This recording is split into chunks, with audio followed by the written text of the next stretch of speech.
Hello everyone, আসসালামু আলাইকুম। তোমাদের জন্য একটি গল্প নিয়ে চলেই আসলাম।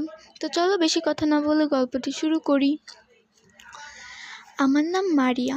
নবম শ্রেণীর পরীক্ষা কালকেই শেষ হলো। সামনের বছর দশম শ্রেণীতে উঠব। পরীক্ষা যেহেতু শেষ, তাই আমরা ঠিক করলাম আমরা আমাদের গ্রামের বাড়ি যাব।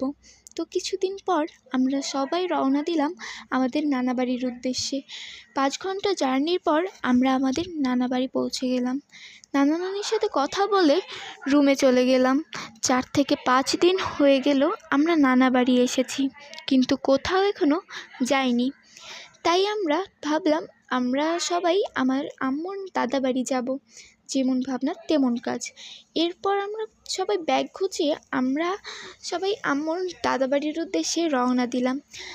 আমার যখন 6 বছর তখন আমার বড় মা মানে আমার আম্মুর দাদি আমাকে বলেছিল বেশ রাতে নাকি বাড়ির সামনের শুকনো পুকুরে ভেসে বেড়ায় সোনার একটি নৌকা।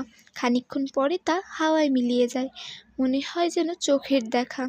আর বাড়ির ছাদে মনে হয় কেউ ছোটাছুটি করছে। আমার দাদি বলেছিল সে নাকি একবার গলা কাটা হাঁসকেও ছোটাছুটি করতে দেখেছে। এমন অনেক ভৌতিক গল্প আমি বড় মার কাছ থেকে শুনেছি, কিন্তু গল্পগুলো আমার বিশ্বাস হয়নি। যদি পরের পার্ট দরকার হয় তাহলে কমেন্ট করো। Bye bye.